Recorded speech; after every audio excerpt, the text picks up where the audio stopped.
Hi everyone. In our last video, we talked about what happens in the writing test of the IELTS exam, general and academic both. We discussed its format and the question types one can expect. Now, besides knowing all this, it is also important for you to understand how your writing is assessed, because only then you would know what exactly the examiner is looking for in your task responses, and that way you can work on your weaker areas to improve your score, right? In this video, we'll show you how an IELTS examiner assesses your writing tasks. There are two tasks, task 1 and task 2, and let's begin with writing task 1 assessment. Your writing task 1 is evaluated on 4 parameters or band descriptors: task achievement, coherence and cohesion, lexical resource, grammatical range and accuracy. The examiner looks for these 4 things when they go through your task 1 response. They give you 4 scores, one for each of the criteria, and your total score is worked out from them. Let's say you get 7 for each of the criteria, then your task 1 band score would be 7. However, if you get 6 in, let's say, task achievement, then your score will come to a disappointing 6.5. In order to score high in each of these criteria, you must understand what they mean and what all things you can do to impress the examiner. Let's begin with marking criteria of general writing task 1, which is letter writing.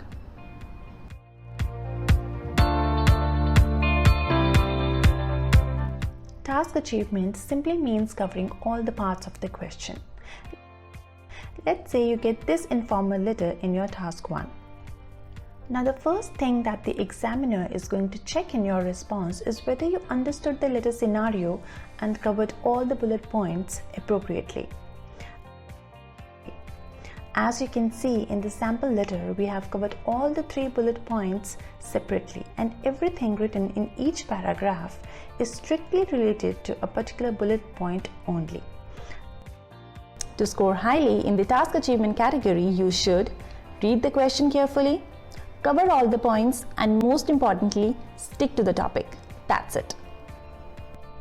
Coherence and cohesion refers to the structure and flow of your writing. The examiner evaluates how well structured and well connected your letter is. If you look at the sample letter, you can see a seamless flow with points divided into 5 different paragraphs, which includes the opening and the closing statements, and each bullet point in a separate paragraph. This makes the letter well structured. That's coherence. Now let's come to cohesion. Cohesion simply means that your writing should make sense. Every sentence that you write in your letter should connect to the next sentence. For instance, here we are talking about the new house, and then the next statement talks about the reason behind moving into a new house, which is getting married. There is a connection between the 2 sentences, right? That's cohesion. Each sentence in the letter should connect to the next one. So coherence is how well structured your letter is, and cohesion is how well connected your letter is. To score highly in this category, you should divide your writing into 4 to 5 paragraphs and use appropriate linking words to connect your ideas and paragraphs, right? Lexical resource. It means your range of vocabulary. The examiner will look at your choice and accuracy of words used in your response. Since there are 3 letter types, formal, semi-formal and informal, your language style will vary depending on the type of letter you get in the exam. For instance, if you get an informal letter, then your language style and vocabulary will be more casual, whereas in a formal letter you will use formal words. We have jotted down some formal, informal vocabulary so that you can differentiate between the 2. We begin a formal letter as Dear Sir or Madam.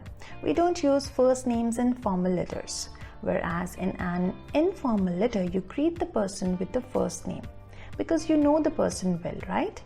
So it's Dear Ria. Likewise, visit is formal, as come over is an informal phrasal verb which we use in our daily conversations. Then there is extraordinary, which is formal, and awesome is informal. Next we have moreover. It's a formal linking word and also is its informal counterpart. And finally we have a standard phrase, looking forward to meet you, which we use in formal letters, whereas in informal or semi-formal letters we use can't wait to see you or see you soon. So to get high scores in vocabulary, you should use words and phrases depending on the type of letter you get. Use some uncommon words, for instance, splendid instead of good. And do not make the mistake of repeating same words again and again, right? Grammatical range and accuracy. Grammatical range means your control over grammar. The examiner evaluates your ability to use a range of grammatical structures. To score high, you need to demonstrate your grammatical range, and you can do that in many ways. One of the key ways is to use a mixture of simple, compound, and complex sentences. Your punctuation should be correct too. There should be proper usage of full stops and commas. In addition to these, you should be able to use basic grammar structures correctly, such as articles, prepositions, verbs, different tenses, modals, comparatives, conditionals. Alright, so this is how General Writing Task 1 is assessed by the examiners. Now let's see how Academic Writing Task 1 is assessed.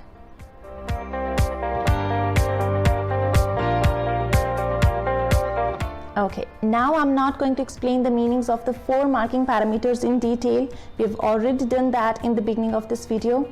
I'm just going to tell you what the examiner is looking for in your report and what all things you can do to score high in each category.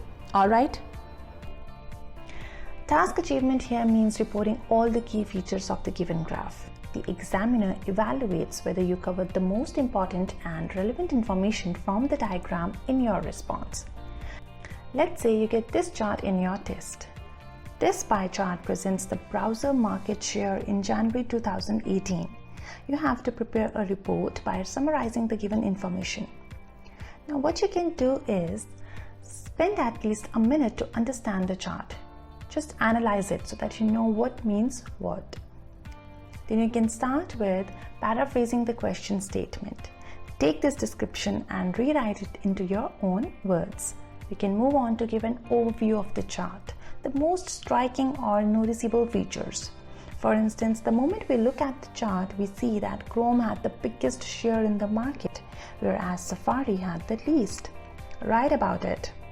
And then finally delve into more details by extracting all the key data from this chart. Talk about percentages.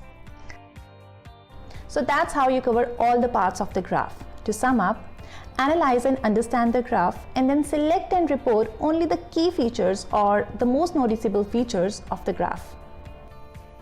Coherence and cohesion refers to the structure and flow of your report. The examiner evaluates how well structured and well connected your report is. As you can see, to give a proper structure, we have divided the report into 4 paragraphs.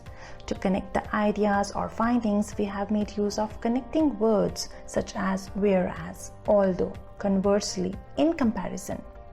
To score high, you should do the same. Divide your report into 4 to 5 paragraphs and make use of appropriate linking words. Lexical resource is your range of vocabulary. You need to use a variety of vocabulary not only to describe but also emphasize the changes, similarities, and differences in the data. Look at the kind of vocabulary we have used in our report to describe data.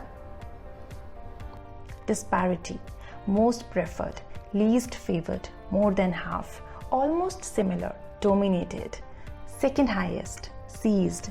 We have used a range of different words to describe the data given in the chart. So this is what you got to do. Use words and phrases depending on the type of diagram. Use some uncommon words and do not repeat the same words over and over again. Grammatical range and accuracy is your control over grammar. The examiner evaluates your ability to use a range of grammatical structures. We've already discussed this. I'm going to quickly repeat it for you. Use a mixture of simple, compound, and complex sentences. Use basic grammar structures correctly, such as articles, prepositions, verbs, modals, comparatives, conditionals. Use tenses correctly. It could be possible that you are mentioned a time frame in the chart. For instance, in the sample question, the data is from the year 2018. This means you have to write in the past tense. Remember, it's only in the first paragraph that we use the present tense. After that, we should use the tense according to the time frame mentioned. Also, your punctuation should be correct too. Besides all this, you should also be able to use active and passive voice properly, as diagrams are usually a combination of active and passive voice. So with this, our Writing Task 1 assessment criteria for both general and academic exam are covered. Now let's move on to Writing Task 2 assessment.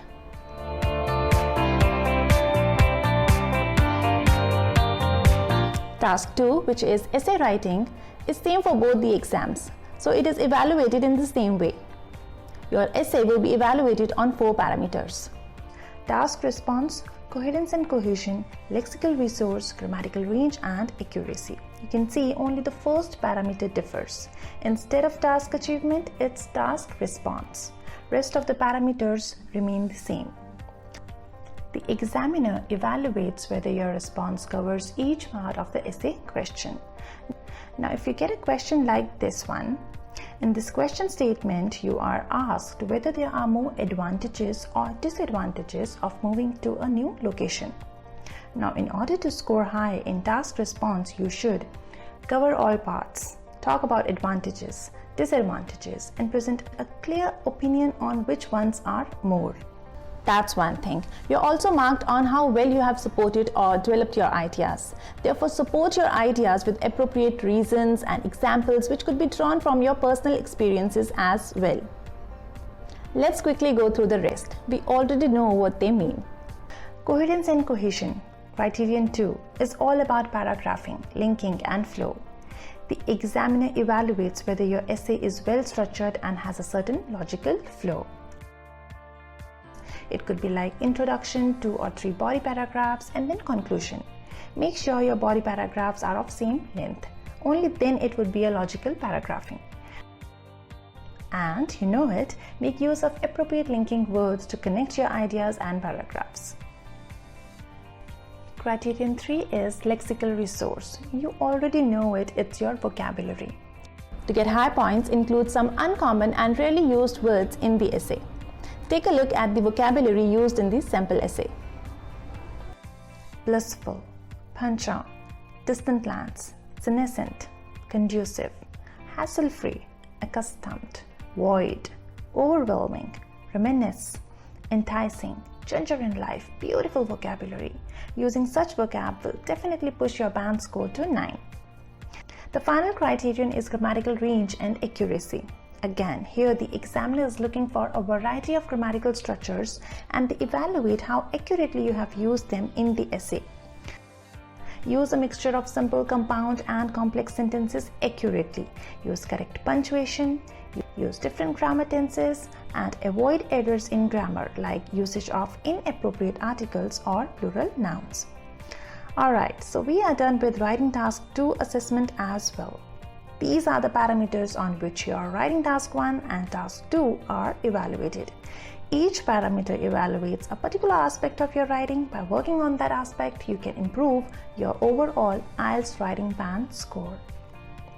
It definitely is not that easy, but with hard work and practice, you can level up on IELTS writing to get the score you need. And of course, we are here for you as well. We really hope this video was useful to you. In case you have any doubts, please post them in the comment section and I'll see you in the next video. Goodbye.